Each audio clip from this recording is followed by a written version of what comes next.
call the meeting to order. You want to call the roll, Cassandra, please? Yes, Mr. Chair. Secretary Chaudhry is absent. Mr. Derenberg? Here. Vice Chair Eberhardt is present. Chuck Boyd as designee for Secretary Flora. Present. Mr. Gibbons is absent. Ms. Lala is absent. Krishna Talur as designee for Dr. Wright. Present. And Chair Casemeyer. Here. Thank you. You have a quorum, Mr. Chair. Okay. Any revisions to the agenda? No, No, Mr. Mr. Chair, not this month. Any public comment? No, Mr. Chair. Okay. Alex, you want to give your report, please? Thank you, Mr. Chair, Madam Vice Chair, and members. First, I'll make some brief comments on the 2025 legislative session. As you know, many are now celebrating the end of what was a particularly challenging session, and I'm pleased to report that so far IAC staff have seen no indications that this year's session will produce any significant adverse incomes for the IAC or Maryland's local school districts in terms of school construction. Considering the very strained fiscal context, no windfalls, however, though, are expected, but neither are we expecting major cuts to the appropriations amounts proposed by Governor Moore. Of course, not all the General Assembly's decisions in the final days of the session are yet visible to us, right? Because the enrolled versions of the budget bills and many other bills that have passed have not yet been released. So therefore, we're going to hold off on presenting to you a summary of legislative actions until your May meeting. But we will be proceeding over the next few weeks to finalize the IAC staff recommendations for the 100% CIP approvals for your May meeting, based on what we know to date and what we get confirmed later this week in terms of appropriations. Second, I'll just mention that my continued outreach to both school district and county leadership is bearing good collaborative fruit on a number of levels. Without naming any names or calling anyone into a spotlight, I'll just say that one recent conversation with the county's leadership and school district together has resulted in the school district tapping more of the available dollars this year than it otherwise would have, which is a huge improvement for that LEA's capital outlook in the fall. Another LEA has taken some time to talk with me in the last month about how to open up more eligibility for state funding in the coming years through some strategic portfolio management that its county can support, which I'm convinced will be, over time, a game changer for that school district in terms of being able to deliver what its students need. These are just two examples of how collaborative efforts between school district, IAC, and the counties are opening up pathways to a more positive future for our state's public school facilities. Finally, I'll just give a brief update on the ongoing rollout this year of our new business management system, what we call the BMS. I'm happy to report that we now have 21 business processes, and obviously there are more to come that we're going to roll out on the system, convert from email and other old mechanisms to this new online system. It includes things all the way from the grant applications that school districts make to the requests for reimbursement once a project is proceeded. Our school district partners are becoming more and more skilled at using the new system such that they're beginning to reap some of the efficiencies and other benefits. And on the state side, this new BMS is helping the IAC and partner agency staff see more information much more quickly and do our work more easily so that we can support the LEAs better with more projects. And this will translate over time into more transparency also for stakeholders and the public as we are able to build dashboards in the coming months and years that display key data points on the statewide school facilities portfolio. I want to give some kudos to the multiple IAC teams whose hard work has contributed to the success of this ongoing rollout, and particularly to Cassandra, whose leadership has been really key to this success. This concludes my executive director's report for this month, and I'm happy to stand for any questions you might have. Thank you, Alex. Any questions for Alex? Okay. Consent agenda. Any questions about the consent agenda? Alex, you have any comments? Yes, Mr. Chair, thank you. Items 2A through 2C and 2E are administrative items, including the minutes from last month's meeting, contract awards, revisions to previously approved contracts, and project fund reversions. Item 2D is a request from Cecil County Public Schools to cancel 4 lead remediation projects. I would just note here that while none of these items require comment except perhaps one contract in the package of contract awards, and that one is the guaranteed maximum price for the construction manager risk for Prince George's County Suitland High School replacement project. The total amount of this guaranteed maximum price contract, $335 million, may have caught your eye as being quite large.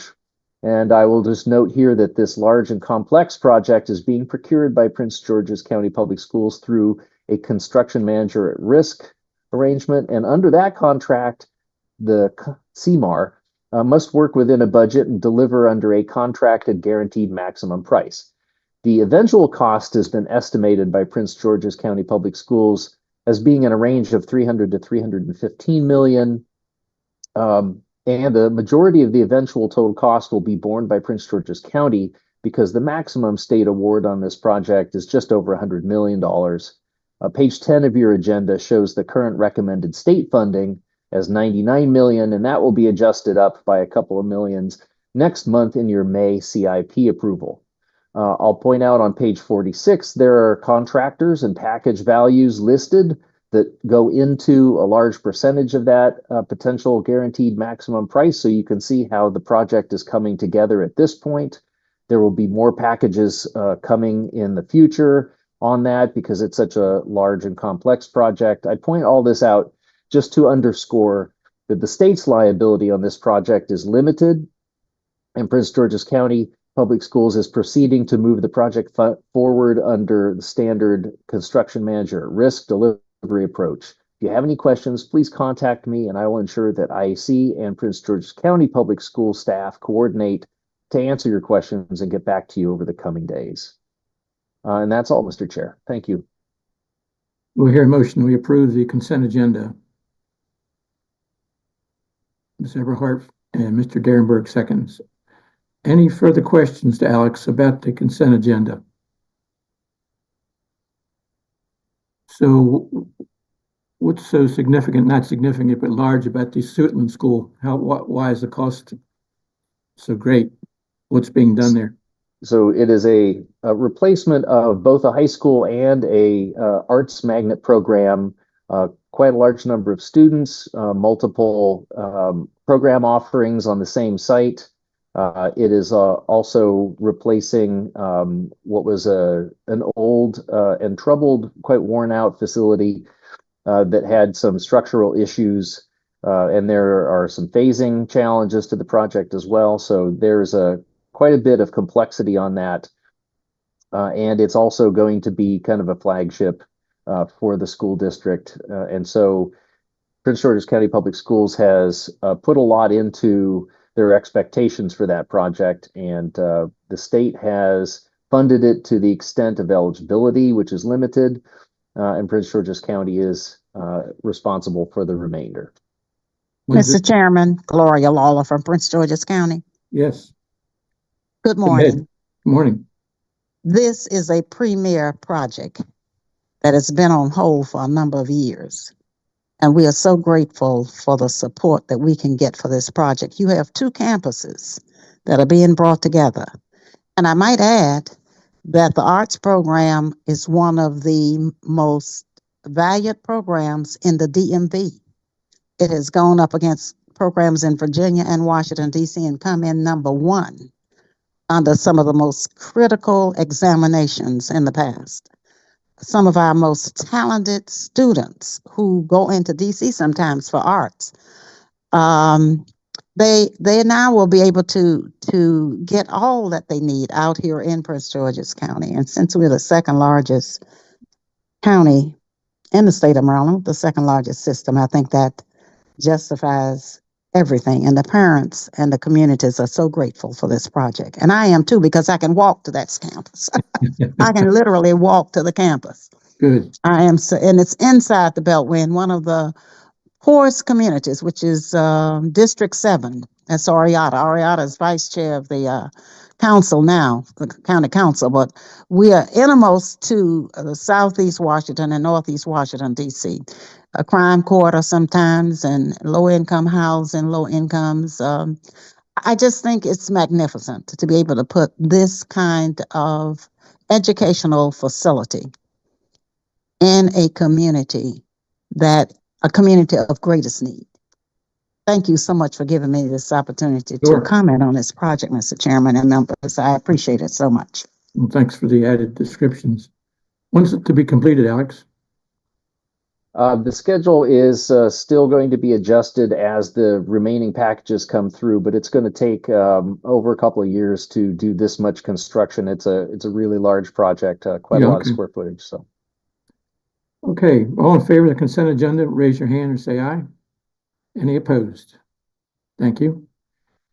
Item 3, FY 2026 Capital Improvement Program Supplemental Survey. Hannah? Good morning, Mr. Chair, Madam Vice Chair, and members of the Commission. The CIP Supplemental Information Survey gathers data on several school facility topics that tend to be areas of concern for the public, the Commission, and the staff at the IAC and LEAs. These topics are relocatable classrooms, open space classrooms, security vestibules, air conditioning, and staffing. This agenda item, which starts on page 68 of your agenda, includes the data points provided by all 24 LEAs and the Maryland School for the Blind, all of whom we sincerely thank for their participation in the survey. This year, we surveyed staffing at LEAs a bit differently than in prior years, which collected data about staff certifications. Since the number of certifications doesn't necessarily equal staff capacity, we instead surveyed numbers of full-time staff in planning, design, and construction areas, which totaled 236 full-time equivalent staff members. Of note is that 5 LEAs did not report any full-time staff members in these areas.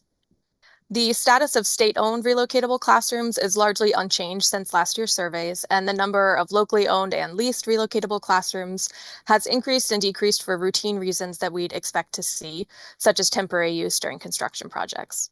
I would like to point out that it was reported that some relocatable spaces are actually preferred due to acoustical reasons, such as instrumental music and subject matter like the Fire Academy at Calvert County Public Schools. This year, one LEA, Charles County, did report that they have seen an increase in relocatable units because a building previously used as swing space has been repurposed to accommodate pre-K programs. This is something we may see more of in the future with continued blueprint implementation. The number of open space classrooms generally held steady with slow decreases as open space enclosure projects or school replacement projects are completed. Overall, 205 schools statewide were reported to still contain open space classrooms, and over half of those are in Prince George's County alone at 106 schools. 489 schools in the state were reported to not have an existing security vestibule, with 47 of those schools slated to be addressed in the next 3 years. Last year, 600 schools were reported as not having a security vestibule, and we expect to see continued incremental progress in this area as school buildings are replaced or modified. These projects can be quite expensive depending on the layout of the school and administration areas and may require significant reconfiguration of the building rather than just a small addition or renovation at the main entry. To end on a high note, we are seeing excellent progress in the status of air conditioning. Note that we are collecting data here on air conditioning in classrooms, since that's the area of greatest concern when excessively high temperatures require a school to be closed or to release early. Statewide, only 9 schools were reported as lacking air conditioning equipment in classrooms, and the total number of classrooms without AC in those 9 schools was only 21 classrooms. Last year, that number was 438. This is amazing progress that I'm sure the IAC and the public will be very happy to see. This year was the first year the survey was administered by the IAC in our business management system. It was previously administered by MSDE. Our staff adjusted a number of the questions, so we can't provide longitudinal changes in every survey area, though we plan to be able to do so with next year's survey results. I want to again express our thanks to all of the LEAs for their participation, and this is an informational item only, so I'm now happy to stand for any questions. Thank you, Hannah. Any questions for Hannah? Very interesting, Hannah. Thanks very much. You're welcome. Item 4, review of second draft of Administrative Procedures Guide. Alex? This is thank you, Mr. information Chair, too. and Cassandra will present the bulk of this. Just want to underscore that this is a really significant step forward for the IAC. in bringing a modernization of our administrative procedures, both to implement a lot of changes that have happened over the last few years in statute and regulation, and also in practice, and to make it far more usable and readable and supportive of school district staff as they try to work with us to get their projects done, and so that we can help them get their projects done. Because the more they get done sooner, the more affordable the future set of projects will be, and the more we can get for available state and local dollars combined. So thank you. And Cassandra, thank you for leading this massive effort. Again, a second massive effort you've been coordinating for all of our benefit. So thank you. Go ahead. Thank you, Mr. Chair, members of the commission. In the draft that you'll see in your agenda, we've received and incorporated significant feedback from the LEAs, and I want to sincerely thank all of the LEAs that responded and some that even met with us to discuss their feedback. The collaboration has been very constructive and pleasant, and we truly appreciate the LEAs for helping us make this the best possible document it can be. I also want to thank our partners at MSDE, MDP, and DGS, who've also been working with us very closely on the draft. On April 1st, we distributed this draft of the APG to the LEAs. There are just a few changes that I want to highlight, and we did include this information in a notice that was shared with the LEAs at the same time. First, the SRC section of the document has been drastically modified from the first draft to reflect current practice around SRCs, with the exception of the definition of alternative education space having an assigned capacity. We'll revisit the idea of an SRC of reference and potentially propose changes to COMAR and subsequently to the APG at a later time after we've had more time to collaborate with the LEAs and other stakeholders.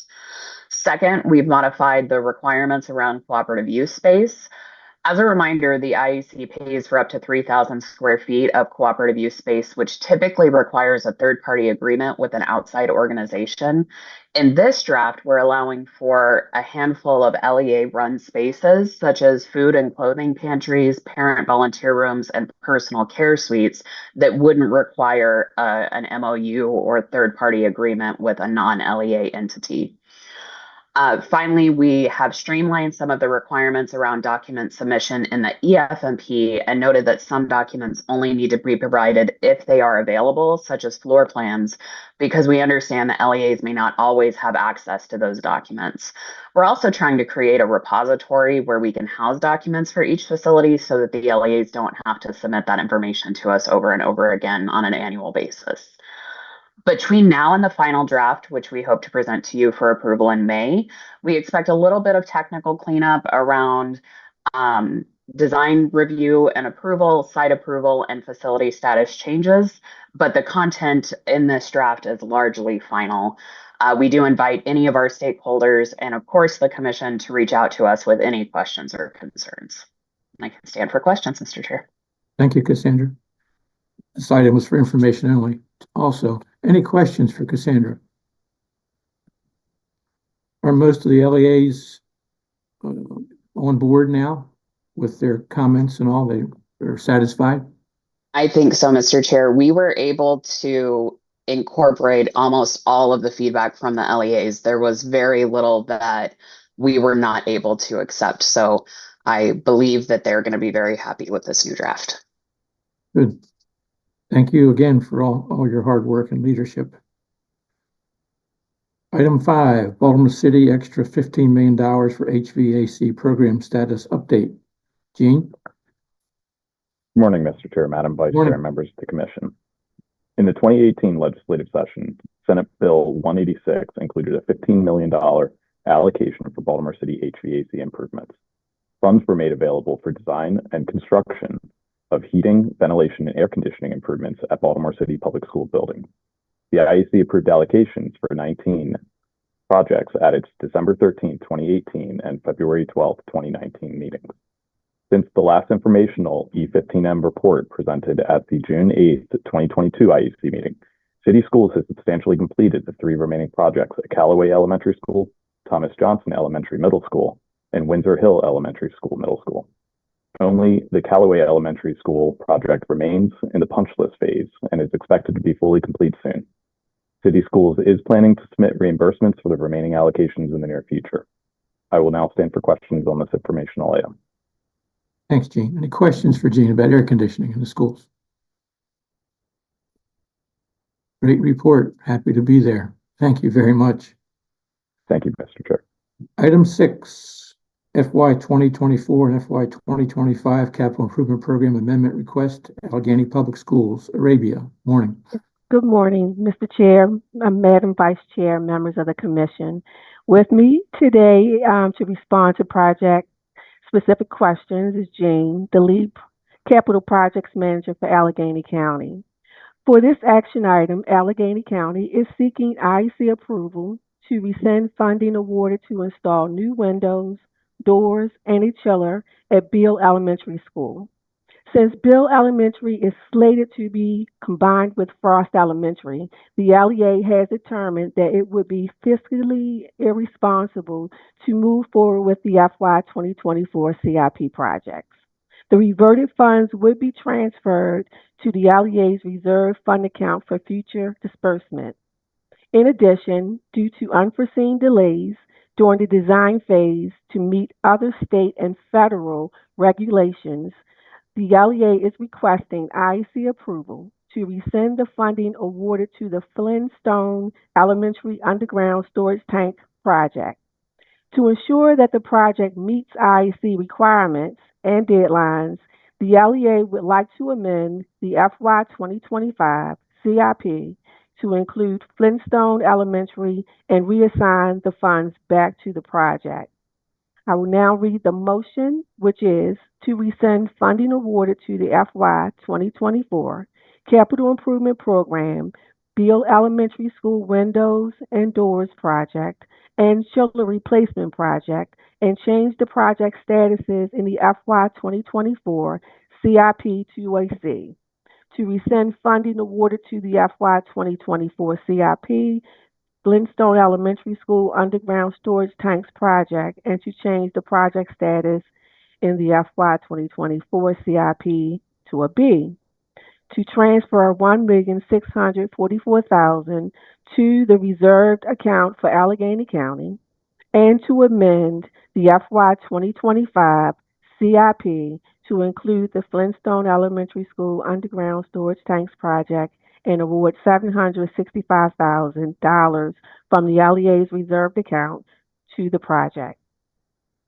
Thank you, Arabia. You're welcome. Do I hear a motion to that effect for discussion purposes? Ms. Everhart makes a motion. Mr. Boyd seconds. Discussion. Any questions about this item? Okay. All in favor, say aye. Raise your hand. Any opposed? Item 7, Built to Learn funding request, Charles County Public Schools, La Plata High School, renovation and addition project. Arabia? Yes, thank you, Mr. Chair. Charles County Public Schools is requesting approval to apply their remaining BTL funding to cover project development and design services expenses associated with the renovation addition project at La Plata High School, with a maximum state award calculation of $77 million. Additional funding will be sought through future capital improvement programs. Detailed information regarding all the factors used to determine the maximum state award for this project can be found on the next page, page 154. I will now read the motion, which is to approve Charles County Public Schools' request for Built to Learn program funding for the La Plata High School renovation addition project, totaling $6,277,756. Thank you, Arabia. You're welcome. Do I hear a motion to that effect? Mr. League makes a motion. Ms. Everhart seconds. Any more questions or discussion on this item, number 7? All in favor, say aye. Raise your hands. Any opposed? Okay. Item 8, Built to Learn funding request, Somerset County Public Schools, Chrisfield Academy and High School, Limited Renovation Project. Arabia? Yes. With me to respond to project-specific questions is Sean Vorsteg, Capital Projects Manager for Somerset County. Somerset County Public Schools has also requested approval to apply their entire BTL allocation towards the Chrisfield Academy and High School Limited Renovation Project. This project is currently being recommended by IAC staff for partial funding through the FY 2026 Capital Improvement Program. The state share for this project is based on enrollments. The state share for this project is not based on enrollments, but rather based on the LEA's estimated project cost. To ensure that all the funding requested is reasonable, IC staff compares the estimated cost with the cost of a full renovation. Through this analysis, it has been determined that the limited renovation option is the correct scope as the project will not touch all building systems. I will now read the motion, which is to approve Somerset County Public Schools request for Built to Learn program funding for the Chrisfield Academy and High School Limited Renovation Project totaling $2,341,408. Thank you. You're welcome. Do I hear a motion to that effect for purposes of discussion? Mr. Boyd makes the motion. Mr. League seconds. Discussion. Questions for Arabia? How many schools are in Somerset County, Alex? I don't have the exact number at my fingertips, but my memory is it's about 17 schools. It's obviously this high school is really kind of the center of the portfolio, and this is going to help them bring it up to a much greater condition. And it's also completing their